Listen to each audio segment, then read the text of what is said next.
আমরা আজকে আলাপ করব কিভাবে আমরা চীনের সাথে সুসম্পর্ক রাখাও আমেরিকার সাথে একই মাত্রায় ভালো সম্পর্ক রাখতে পারি। বাংলাদেশ এক পরাশক্তি চীনের সাথে কৌশলগত সম্পর্ক গড়ে তুলছে, আর একটা দেশের সাথে সম্পর্ক তৈরি করতে হবে কৌশলগত আমেরিকার সাথে দীর্ঘমেয়াদে।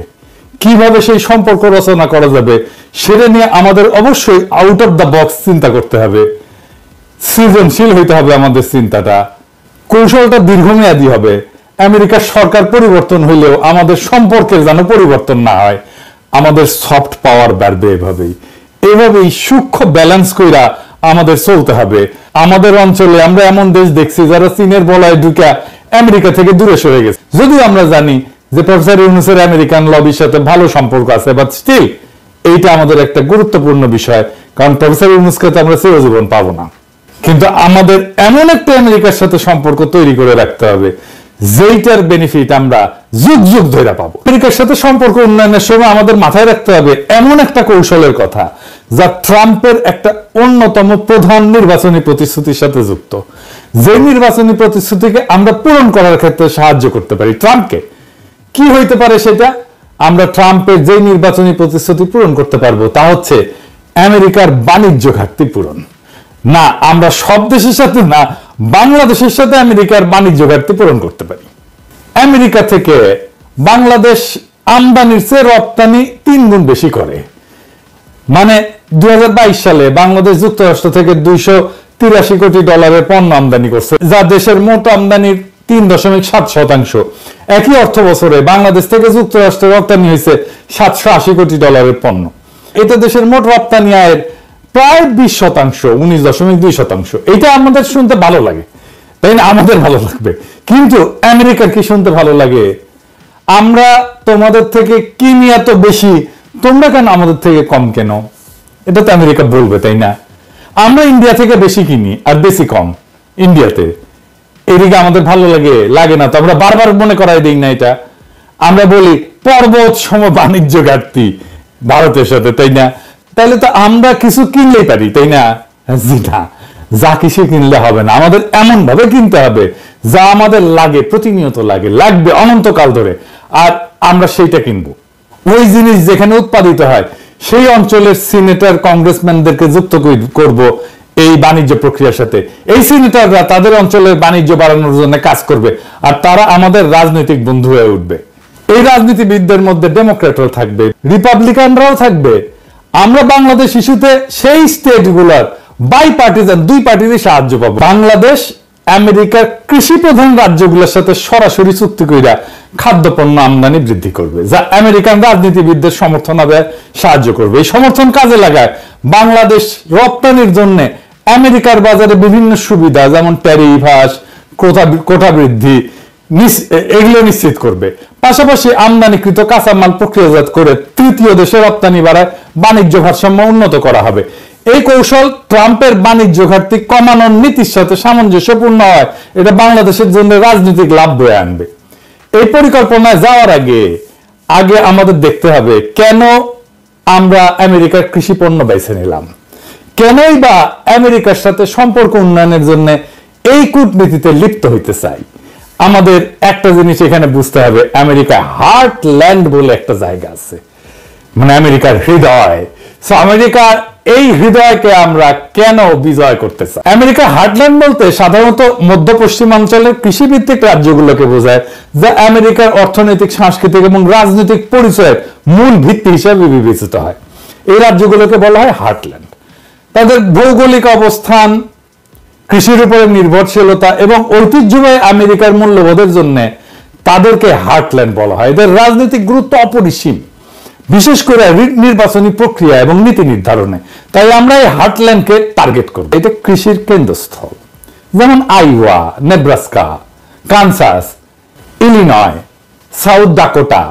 এইটা আমেরিকার সোয়াবিন, ভুট্টা, গম, গবাদি পশু এই উৎপাদনের 60%-এর বেশি যোগান দেয়।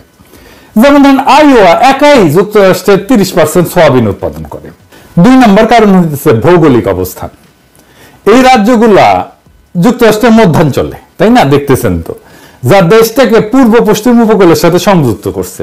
3 নম্বর কারণ হচ্ছে সাংস্কৃতিক প্রতীক, এটা আমেরিকার। হার্টল্যান্ডকে আসলে রিয়েল আমেরিকা বলা হয়, যেখানে কঠোর পরিশ্রম, পারিবারিক মূল্যবোধ এবং সাম্প্রদায়িক ঐক্য এটা প্রাধান্য পায়। 5টা কারণ আছে রাজনৈতিক গুরুত্ব বেশি হওয়ার কারণে। 1 নম্বর কারণ হইতেছে এইটা প্রেসিডেন্ট নির্বাচনের নিয়ামক।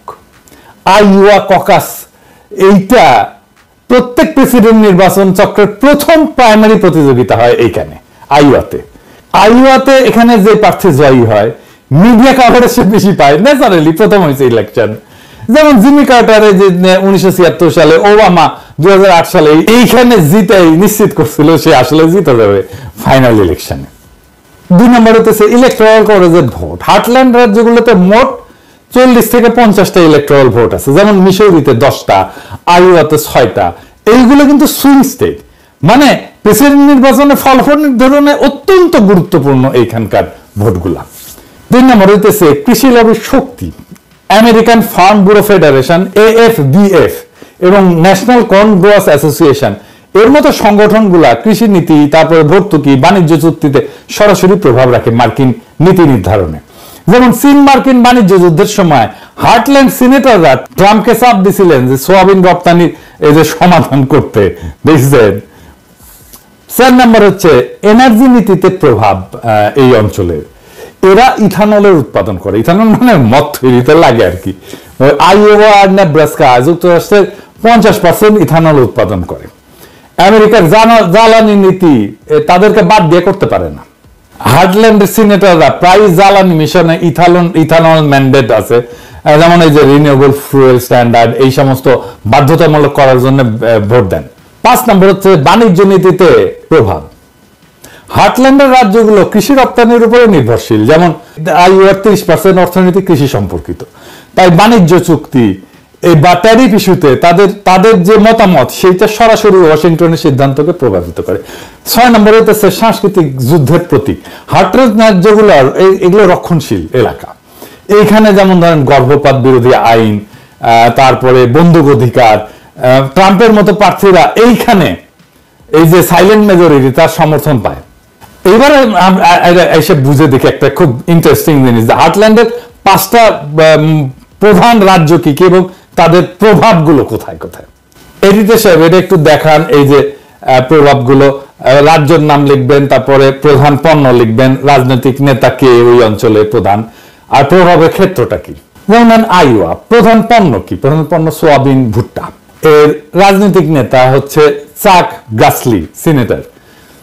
এইটা কোন কোন ক্ষেত্রে সে প্রভাব রাখে? যেমন কৃষি নীতিতে সে প্রভাব রাখে, ইথানল নীতিতে প্রভাব রাখে। তারপরে ধরেন নেব্রাস্কা, প্রধান পণ্য হচ্ছে গবাদি পশু, ইথানল। আর রাজনৈতিক নেতা হচ্ছে ডেভ ফিশার, সিনেটর, এ জ্বালানি নীতিতে প্রভাব রাখে।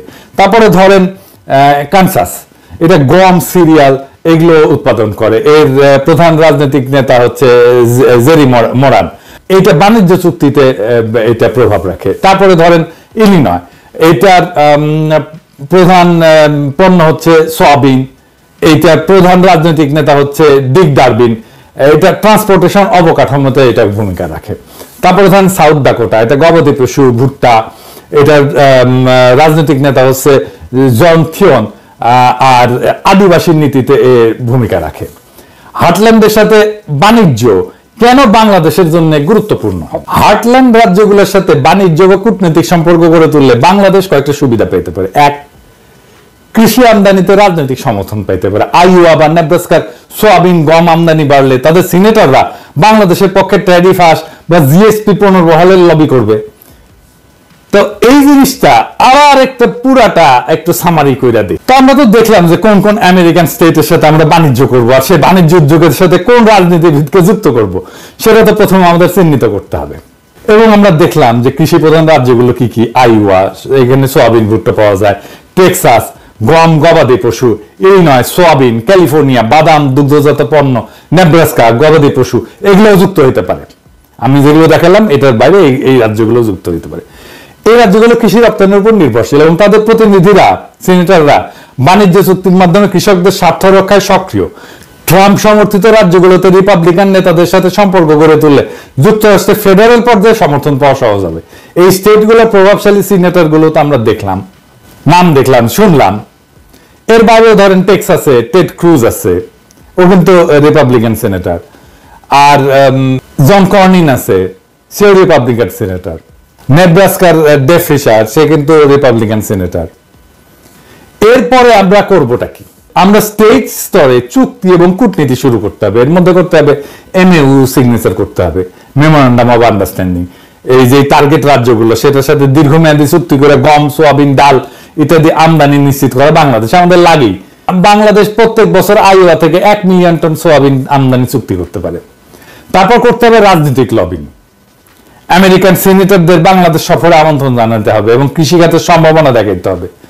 ওয়াশিংটন ডিসিতে বাংলাদেশ দূতাবাসের মাধ্যমে ট্রেড কাউন্সিল গঠন করতে হবে, যা টেক্সাস, আইওয়ার মতো রাজ্যের সাথে সংযোগ স্থাপন করবে।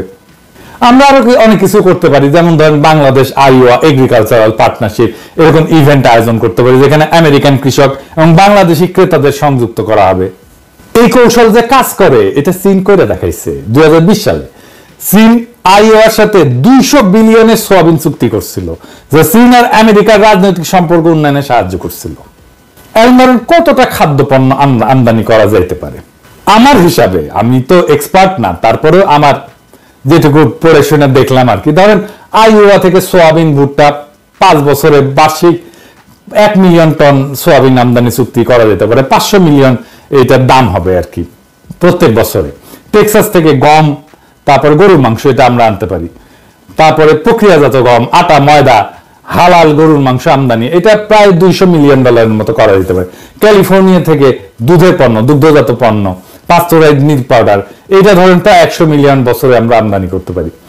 এরপরে যা করতে পারি তা হইতেছে আমদানিকে রপ্তানির সুবিধায় রূপান্তর করা। যেমন ধরেন ট্যারিফ কমানোর জন্য চাপ দেওয়া। বাংলাদেশি পোশাক শিল্পের জন্য আমেরিকার বাজারে ট্যারিফ বর্তমানে এটা বোধহয় 15.5% মতো। তো এইটা কমানোর জন্য আমরা বলতে পারি, চুক্তির শর্ত হিসেবে দিতে পারি। উদাহরণ হিসেবে আমরা বলতে পারি যে আমরা তোমাদের সোয়াবিন কিনবো, তোমরা আমাদের তৈরি পোশাকের ট্যারিফ কমাও। ট্যারিফ যদি হ্রাস পায় তাহলে রপ্তানি 20% বাড়ানো সম্ভব। আরো জায়গা আছে, যেমন কোটা বৃদ্ধি। চামড়া এবং হালকা ইঞ্জিনিয়ারিং পণ্যের রপ্তানি কোটা বাড়ানোর দাবি করতে পারি আমরা। এটা কিন্তু কোটার মধ্যে থাকার কারণে আমরা আরো বেশি রপ্তানি করতে পারতাম, পারি না এখন। এছাড়াও যেটা করা যেতে পারে সেটা হইতেছে ধরেন স্পেশাল ইকোনমিক জোন করা যেতে পারে। আমেরিকান কোম্পানিগুলোকে স্পেশাল ইকোনমিক জোনে বিনিয়োগের জন্য উৎসাহিত করা যেতে পারে, যা যুক্তরাষ্ট্রে রপ্তানিযোগ্য পণ্য উৎপাদন করবে। যেমন ধরা যাক মেডিকেল ডিভাইস, ওরা এটা আমাদের এখানে উৎপাদন করতে পারে। খুব অল্প জায়গা লাগবে কিন্তু অনেক প্রচুর দাম। আর কি করা যায়? যেমন ধরেন ভ্যালু এডেড রপ্তানি বৃদ্ধি, প্রক্রিয়াজাত খাবার রপ্তানি। আমেরিকা থেকে আমদানিকৃত সোয়াবিন থেকে সোয়াবিন তেল উৎপাদন করে মধ্যপ্রাচ্যে বা ইউরোপে আমরা রপ্তানি করতে পারি। জয়েন্ট ভেঞ্চার করতে পারি আমেরিকান কোম্পানিগুলোর সাথে পার্টনারশিপ করে। এইগুলো প্রক্রিয়াজাত খাদ্য, প্যাকেজিং, যেমন আমরা হালাল ফুড, এইটার প্যাকেজিং গুলো করতে পারি, করে আবার আমেরিকাতেই বিক্রি করতে পারি। এটার উদাহরণ আছে কিন্তু। যেমন ধরেন ভিয়েতনাম আমেরিকান কাঁচামাল আমদানি করে, ইলেকট্রনিক্সের উৎপাদন করে এবং বছরে $126.5 বিলিয়ন ইলেকট্রনিক্স পণ্য রপ্তানি করে ভিয়েতনামে। এইটা হইতেছে তাদের মোট রপ্তানির প্রায় 1/3।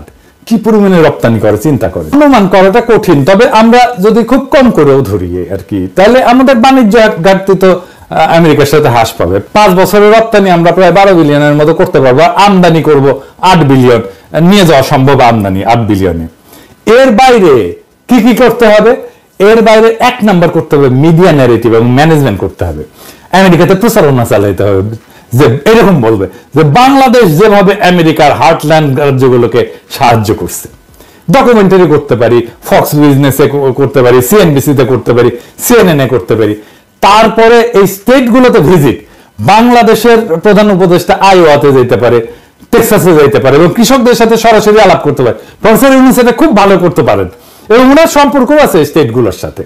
গ্রামীণের অপারেশন আমার ধারণা অনেকগুলো স্টেটে আছে। এবং আমরা ন্যারেটিভ তৈরি করব, আমরা ট্রাম্প প্রশাসনকে বোঝাবো যে বাংলাদেশের এই উদ্যোগকে ট্রাম্পের বাণিজ্য ঘাটতি কমানো নীতির সাফল্য হিসেবে উপস্থাপন করতে হবে।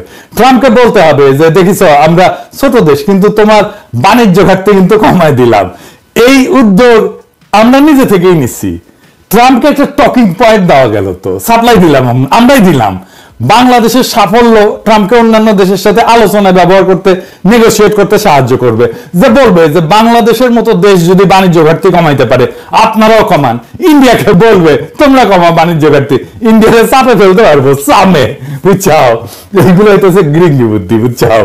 ইন্ডিয়াকে কোন দিক থেকে দিমু বাটে ফেলিয়া টেরো পাবে না। এখন কবে আপনি তো সব কয়া দিলেন যে আগে থেকে পাতলা পায়খানা ছুটু, ইন্ডিয়া তো চাইলেই আরো আমাদের উদ্যোগকে বন্ধ করতে পারবে না, তাই না? এটা তো কয়ে দেওয়া লাগে। আর এটা বাগড়া দিলে কত প্ল্যান আছে, মেলা প্ল্যান, হাজার হাজার প্ল্যান বের করা যাবে। বাংলাদেশের জন্য কৌশলগত ভারসাম্য রক্ষা করা হলো দীর্ঘমেয়াদী কূটনৈতিক সাফল্যের মূল চাবিকাঠি। চীনের সাথে সুসম্পর্ক বজায় রেখা, একই সাথে আমেরিকার সাথে একটা শক্তিশালী এবং টেকসই বাণিজ্যিক সম্পর্ক গড়ে তোলা আমাদের জন্য অপরিহার্য। আমরা যদি আমেরিকার হার্টল্যান্ড রাজ্যগুলোর সাথে কৃষিভিত্তিক বাণিজ্য সম্প্রসারণ করতে পারি, তাহলে সেই সম্পর্ক শুধু অর্থনৈতিক সমৃদ্ধি না, বরং কূটনৈতিক অবস্থানকে শক্তিশালী করবে। এই নতুন পথ চলা আমাদের শুধু বাণিজ্য ঘাটতি পূরণে সাহায্য করবে না, বরং রাজনৈতিক প্রভাব বিস্তারের একটা সুবর্ণ সুযোগ তৈরি করে দিবে। বুদ্ধিমত্তার সাথে রাজনৈতিক এবং অর্থনৈতিক ভারসাম্য রক্ষা করে চলতে পারলেই বাংলাদেশ আন্তর্জাতিক অঙ্গনে একটা স্থিতিশীল এবং আত্মনির্ভরশীল রাষ্ট্র হিসেবে প্রতিষ্ঠিত হইতে পারবে এবং আমাদের স্বাধীনতা এবং সার্বভৌমত্ব দীর্ঘমেয়াদে রক্ষা পাবে। আমাদের এই কৌশল শুধু বাংলাদেশ আমেরিকা সম্পর্কের একটা নতুন অধ্যায় না, বরং আন্তর্জাতিক কূটনীতির মঞ্চে বাংলাদেশের অবস্থানকে আরো সুদৃঢ় করার প্রতিশ্রুতি। আসেন এই কৌশলগত চিন্তার উদ্ভাবনী দৃষ্টিভঙ্গি নিয়ে আগায় যাই। বাণিজ্য মন্ত্রণালয় এবং পররাষ্ট্র মন্ত্রণালয় এই কাজে যদি একসাথে আগায়, আমাদের সাফল্য সুনিশ্চিত। বাংলাদেশকে একটা সমৃদ্ধ এবং শক্তিশালী জাতি হিসেবে বিশ্ব দরবারে আমরা তুলে ধরতে পারবো, ইনশাল্লাহ।